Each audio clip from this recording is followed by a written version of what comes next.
Hello, everybody. Welcome to another amazing show of the Her Voice Shines podcast. I'm your fabulous host, Sinead Washington, based in the beautiful Houston, Texas. And like always, we always bring you the very best guests. I'm so excited about this next guest because I know that she has a wealth of knowledge, and you always know I am here to receive it and pour on and love authentic voices, right? So we're just going to kick it over to her. She's going to tell us her name, where she's streaming from, and she's just going to share a story. Let's get into it. Well, good morning, and thank you so much for having me on the Her Voice Shines podcast. I'm excited to be here. My name is Carol Metz Marie, and I am the founder of the Naked Leadership Institute. And the qualifier is you get to keep your clothes on because naked leadership really is all about finding and unleashing the authentic, vulnerable you. Learn to lead you before you lead others. My story. Well, my story has a variety of different beginnings that really roll into one after another. So, my story and the beginning of naked leadership, or the unleashing of naked leadership, started one day when I was living in the far north of Canada. And while I was there working my dream job as a chief administrative officer for a municipality, I also was taking part in earning my Master's of Public Administration through the University of Southeast Alaska. That meant that I drove over 500 kilometers here in Canada one way to get to the university classes. And I did that every weekend or every second weekend over a period of a year and a half. That was wonderful. That too was my dream.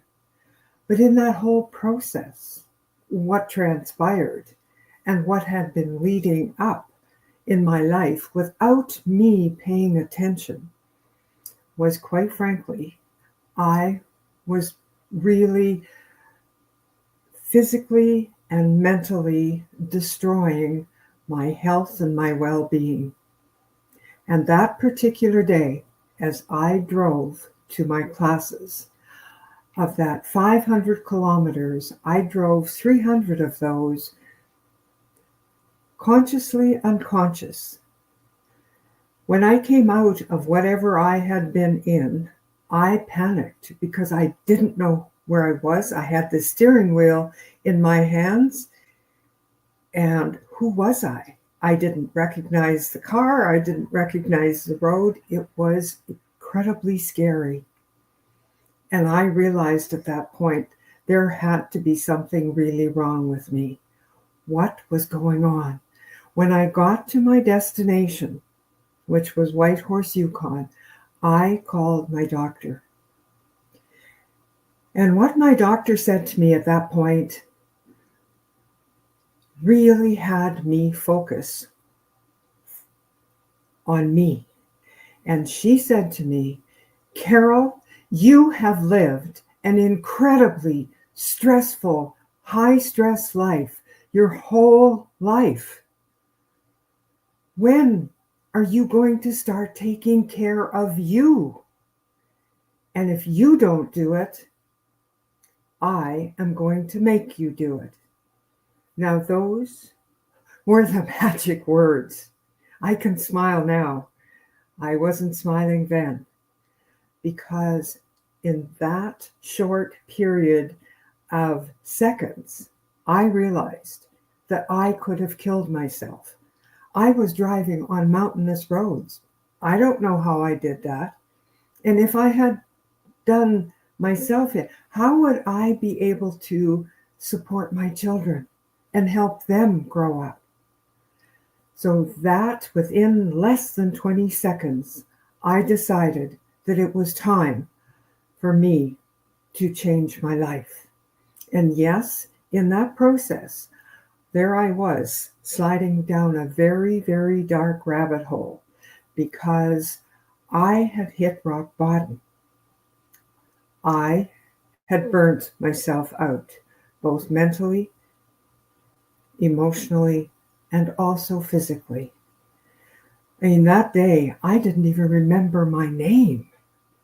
Can you imagine? Like, I didn't remember my name. So that was the beginning of naked leadership. But what brought me to this point? I mean, I grew up on a farm. I spent a lot of time with the animals because I love the animals. At age 5, my grade 8 dropout dad had said to me, Carol, you need to learn leadership, and I'm going to teach you leadership.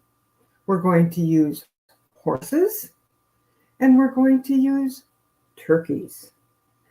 Now, imagine learning about leadership with horses and turkeys. So that was a wonderful upbringing. And I spent a lot of time with my dad. But in that period of time, there were also some horrific things that transpired that really, truly impacted my heart and impacted who I was. And I closed my voice down because nobody was listening to me. Nobody would hear me when I told them about a neighbor sexually assaulting me. And that went on for a number of years. And as such, I also developed this idea that I wasn't good enough, that I wasn't worthy, that I didn't deserve. And yet there was a part of me that really, really loved leadership and shone with leadership. And as a young woman, I was called upon to be a leader, whether it was in school, whether it was in the workforce. And I discovered really, truly, that was my passion of serving others, being there for others. But on the dark side, what I also did was I stepped in to a marriage that I knew I was making the biggest mistake of my life. It was a violence-filled marriage. Out of that violence-filled marriage, I was blessed. I have 4 beautiful children, but they also endured the pain and the suffering.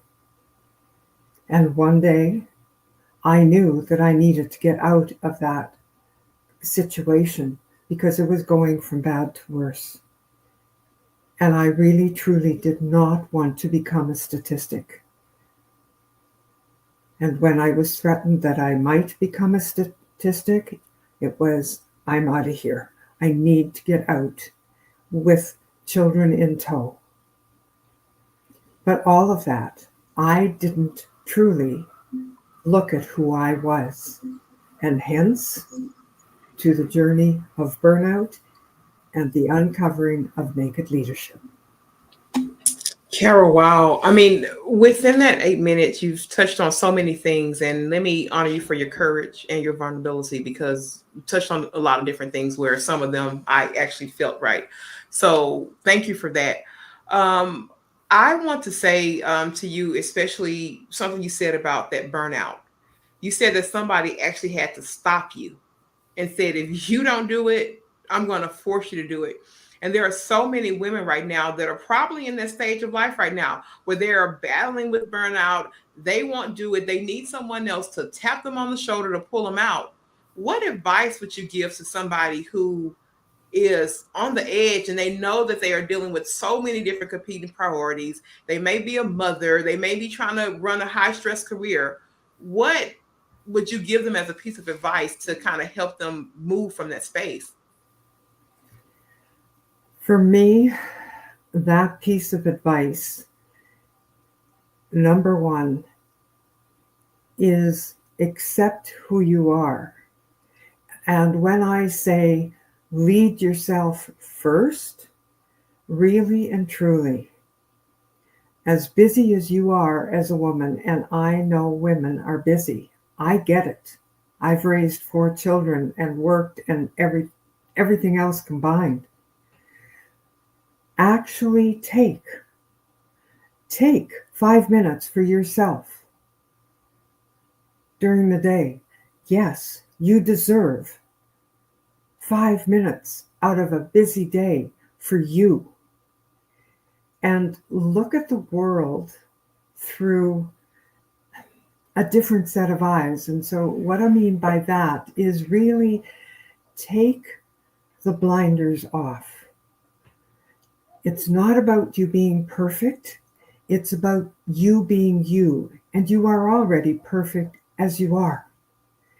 It's not about wanting to be perfect as someone else is. So really and truly is take a moment, take a breath, and accept you for who you are. And family and children, partner, husband, extended family, learn sometimes to say no. I am not at that place where I can do that right now. Right now, this is what I need to do for me. Does that resonate with you? Yeah, it does, because here recently, I would say that turning point for me from, I guess, owning that I was burnt out, right? Because you have to own it first, because some people, Yeah. they'll kind of waddle. I had to own that. And that was in 2020. I think a lot of people had that time to kind of really think about things during the pandemic. And that was, for me, one of the times I could really see, okay, there are a lot of things here that's just not working. And you're going to have to choose now. You have to pick up and choose. We know the job is high stress. You're a new mother. You know all these different things. But what are you going to do to navigate out of it? So that choosing myself, and that's not always easy. I know people make this like hashtag or this speech, choose yourself. It's not always the easiest thing when you don't know how to, and there's so many other things that's forcing you almost not to choose you. Does that make sense? That makes absolute sense. That makes absolute sense. And as I'm listening to you, and what's coming up for me is we so quickly buy into or take on what isn't ours. And, as we carry the external world, that gets incredibly heavy on top of what's going on in the internal world. So you're right. We do have to own it. Accepting who we are, with the what? With a laughter and perhaps a wrinkle or two, or perhaps a pound or two of extra weight, whatever it may be. And as you've said, own it, accept you, like really and truly embrace you. Really embrace you. So the Naked Leadership Institute, if you could just sum it up in terms of like vision, legacy, what would you want that legacy to look like? What transformation would you want your clients to feel when they went through whatever services that they, decided to subscribe to? What is that look and feel of the legacy and vision? The legacy and vision of Naked Leadership is to see and witness the transformation of the feminine and the masculine, where they fully step into their internal power, where they claim who they are, where they stand up and step up and speak up using their voice to speak their truth, to move forward in the world. And with that, I see peace and joy and harmony. Now, with Naked Leadership, there's transformation. And that's part and parcel of accepting you and allowing you to come forward with the possibilities of who you are, because you are the only one that can bring them forward. I mean, naked leadership is there to guide you, to help you move forward and see you, for you to see the possibilities in you as that magnificent person that you are.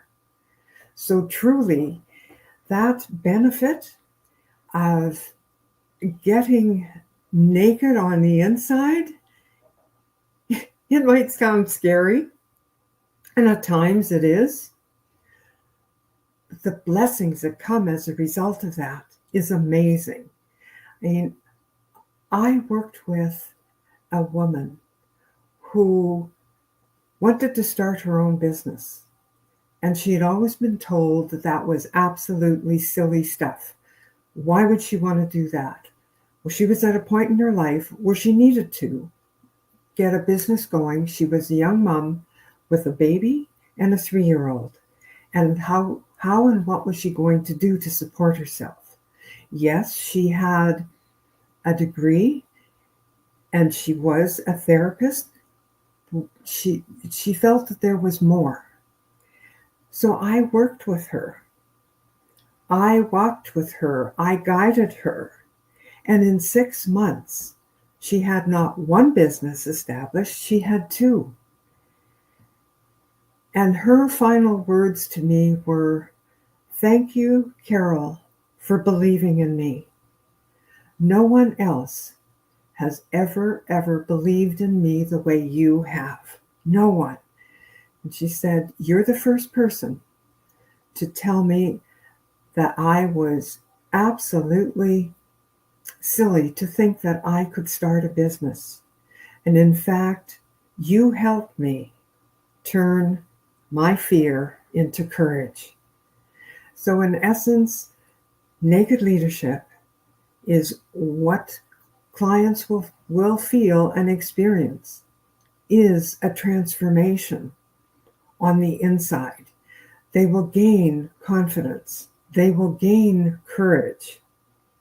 And they will gain clarity on who they are and what they are able to step forward into in the bigger picture.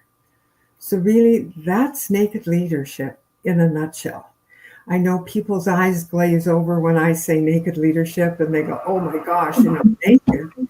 Yes, naked on the inside. That is definitely something, because I remember reading the form and I was like, naked leadership. I'm like, okay, what is this? Let me kind of let me get a glance of this and let me really understand. But it's a beautiful concept because I often say this is kind of like a mantra for me, and in my prayers is that I be beautiful from the inside out. So that particular notion of me saying like it's gonna shine. It doesn't matter if I'm in a sweatsuit or if I'm dressed up.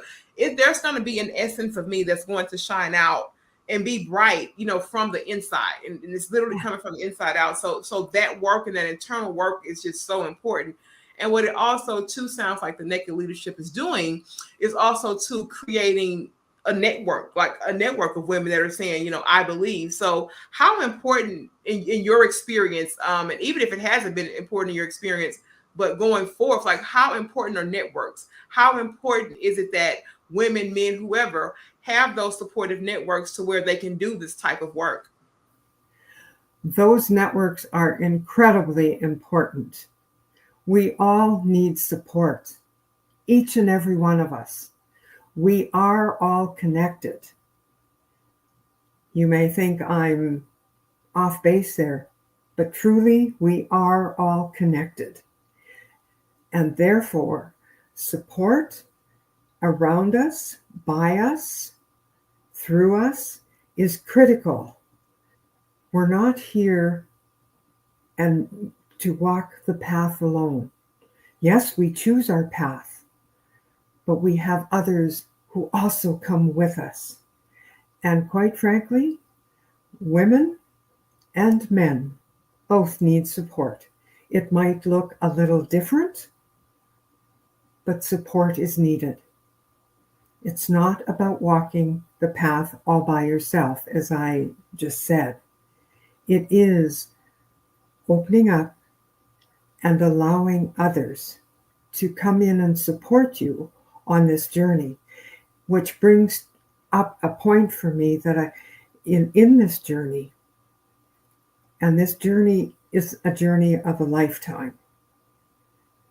And really, that journey also is the longest journey in your life. Now, Andrew Brenner says the longest journey you will ever take is an 18-inch journey. And that's the journey from your head to your heart. So part and parcel of needing support or having support around you is also opening up your heart. And the more authentic you are, the more life is easier to lead yourself. Because the person that you have to influence, first and foremost, is you. The person that you need to love first and foremost is you. The person that you accept first and foremost is you. And as you do that, as you be that, then truly others will step forward because they will sense that and they will be there for you to support you. We all need support. We all need love. That is so true. And for me, what that brings up is that now, since I've kind of peeled back these layers and said, this is how I'm choosing to live my life, I'm going to live in this authentic light, I'm honestly starting to attract the people that I need, right? Because they get to see this pure version and they want more of it. So that cleaning up on the inside, it does a lot more for you than you could ever imagine. Because now I can talk from a pure, I don't have to go and talk to all the people who it doesn't even matter if I talk to them. This conversation is not, I don't have to do all the things and wear the mask and force the conversations. I don't have to do that anymore. Because if I'm committed, to live in this pure place, I can then go out and, as we kind of talked about, build my tribe based on my beliefs and the things that I want to put into the world. So it's a beautiful journey of work. I think at different shifts, you kind of have to still reposition in different shifts of life and making sure that you're still doing that. I want to touch on this one because I know that you mentioned there was a time in your life where you were a single mother. And I want to highlight this because I get this from a lot of my clients, women I talk to, and because motherhood it's a thing, right? It's really a thing, and it can it can sometimes take you away from so many other things that you want to do, that you aspire to do, because it is a full-time day in, day out kind of job. I just want you to speak to perhaps a woman that may be younger with children, who's a single mother who wants to start something. I want you to speak to her and just really encourage her that part of her journey is not final, if that makes sense. Well, as a mom, I mean, there's different parts of the journey of a mom. And as a new mom, it's a completely different, it's the experience of suddenly there you are caring for another life, a life that you grew, that grew inside of you and you birthed. And really and truly, that is also a time, whether you realize it or not, but a time of you growing and maturing more into who you are.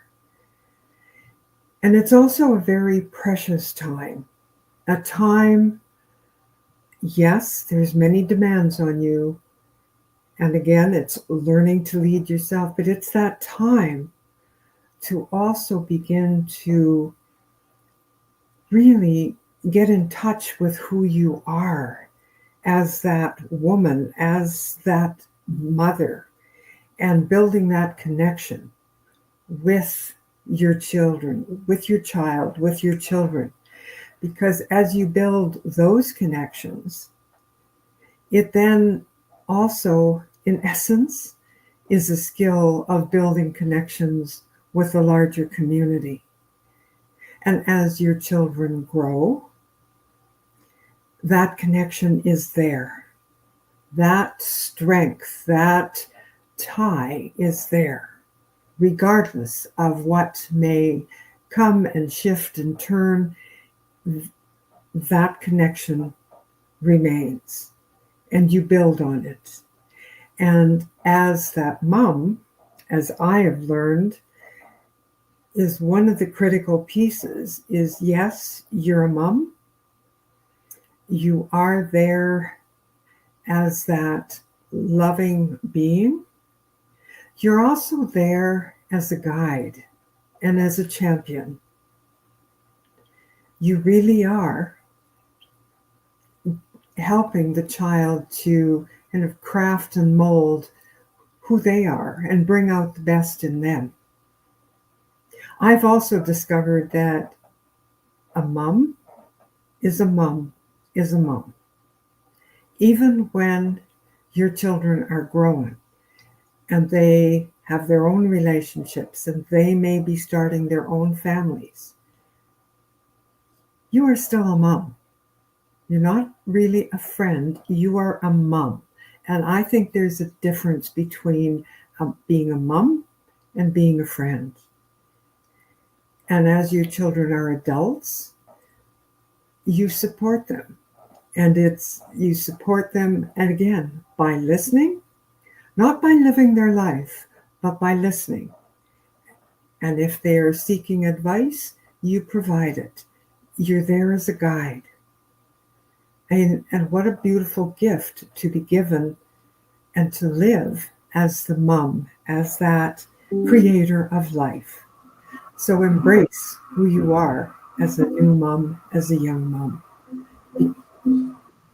That is so beautiful. And you said something about the power of listening. And my son, he'll be 7 in 3 days from now. His birthday's coming up, and that's for me is something that I'm definitely learning to do. Especially it's a new time.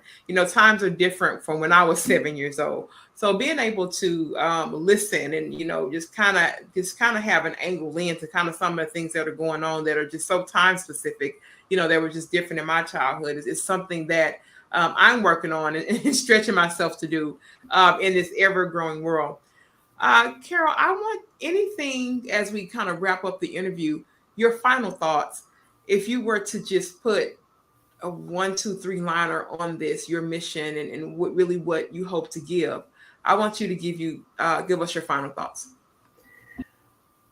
My final thoughts to all women, and in fact, my final thoughts to men as well, is really, truly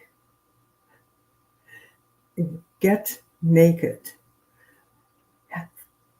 Unfold or unleash the courage within. Send fear to the back of the bus. Send it back there. And allow courage to lead you, to be you, to truly embrace who you are and let your light shine. The world so needs shining lights. The world needs harmony. The world needs joy and peace and your strength. Absolutely, your individual, unique strength, that power in you. Stand up, shine, and speak up using your voice. We each have a voice to use, not to sit in silence. Absolutely. Absolutely. And that journey to getting to my voice has been one that has been the biggest transformation for me. And I'm so very thankful for that. Carol, please tell our listeners where they can find you, whether it's your website, your social media. We want to make sure that they can have this information in the event that they need to connect with you. Please let us know.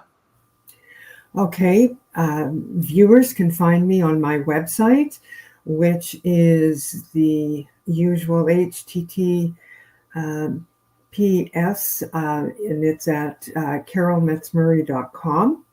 And you can also find me on LinkedIn at Carol Metz Murray.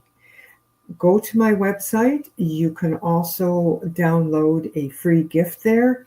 at Carol Metz Murray /debunking courage.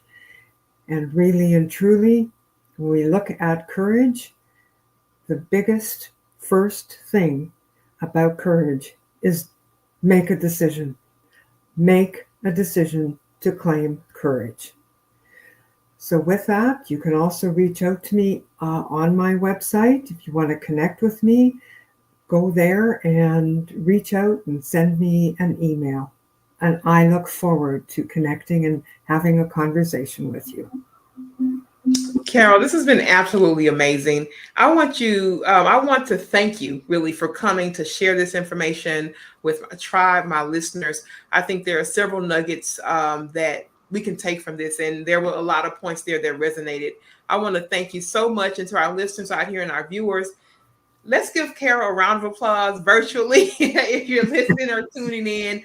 Thank you, thank you, thank you. We'll be back again, of course, with another amazing woman, another amazing story on the Her Voice Shines podcast. Thank you. Thank you.